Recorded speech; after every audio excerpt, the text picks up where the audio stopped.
Drama serial जुड़वां की आने वाली एपिसोड काफी ज्यादा इंटरेस्टिंग होने वाली है। आने वाली एपिसोड में आप देखेंगे कि जब सलमा सारा को कॉल करती कहती है कि यहाँ पर उसके बाबा ने उसका और आदिल का रिश्ता तय कर दिया और वो हैदराबाद बैठी हुई है, वो जल्दी घर वापस आएगी। सुनकर तो सारा की खुशी का ठिकाना नहीं रहता। आखिरकार बचपन की ख्वाहिश जो पूरी होने जा रही थी, वो तो बचपन से ही आदिल से शादी करना चाहती थी, इसलिए वो बहुत ज्यादा खुश होती है और अपनी खुशी को बांटने के लिए अपनी माँ और बहन के पास आती है। यहाँ पर वो ज़ारा और अपनी माँ से कहती है कि वो बहुत ज्यादा खुश है, बाबा ने उसका रिश्ता तय कर दिया है। ये सुनकर तो ज़ारा भी बहुत ज्यादा खुश होती है और उसे पूछती है कि आखिर उसका रिश्ता किसके साथ तय हुआ है। ये यहाँ पूछने पर सारा उसे बताती है कि उसका रिश्ता आदिल के साथ तय हो गया। ये सुनकर तो शाजिया की गुस्से की इंतहा नहीं रहती। वो अपनी बेटियों से कहती है कि आखिर तुम्हारा बाप चाहता क्या है, वो मेरे सब्र का इम्तिहान क्यों ले रहा है, वो मेरे साथ ऐसा क्यों कर रहा है। वो फरद जिसने हमारी जिंदगी बर्बाद कर दी, उसके बेटे के साथ तुम्हारा बाप मेरी बेटी की शादी करना चाहता है, ऐसे कैसे हो सकता है। यहाँ पर फरद बहुत ज्यादा गुस्से में आ जाती है और वहीं पर कराची जाने का फैसला कर लेती है। वो शाजिया जो कराची से डर रही होती है, लेकिन अब अपनी बेटी के लिए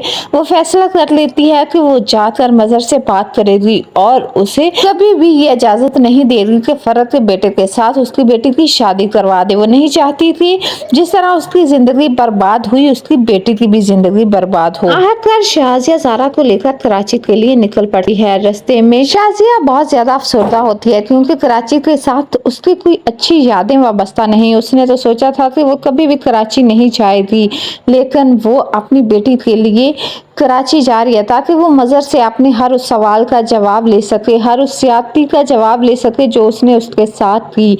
यहाँ पर जब शाजिया और ज़ारा मजहर के घर पहुँचती हैं तो दरवाजे पर ही शाजिया की मुलाकात मजहर से हो जाती है। मजहर जब अपने सामने शाजिया को देखता है तो हैरत के साथ उसकी आंखें तो फटी ही रह जाती हैं। उसने तो सोचा था कि शाजिया ने खुदकुशी कर ली है, लेकिन 20 साल बाद शाजिया उसके सामने इस तरह आ खड़ी होगी उसने कभी सोचा भी नहीं था। यहाँ पर शाजिया मजहर को देखकर गुस्से में पागल हो जाती है और उसका गिरबान ही पकड़ लेती है और उससे कहती है कि वो अपने मरे हुए बेटे का बदला इस तरह उसकी बेटी से नहीं ले सकता। यहाँ पर मजहर को तो कुछ समझ नहीं आ रहा होता कि शाजिया क्या बात कर रही है, क्योंकि मजहर तो शौक में चला जाता है। उसने कभी सोचा भी नहीं था कि शाजिया एक दिन उसके सामने इस तरह खड़ी होगी। यहाँ पर जब शाजिया मजहर का गिरबान पकड़ती है तो ज़ारा से ये बर्दाश्त नहीं होता। वो अपनी माँ से कहती है कि मम्मा आप बाबा का गिरबान छोड़ दें और यहाँ पर तमाशा ना करें, बल्कि घर के अंदर जाएं और जो भी बात करनी है करें।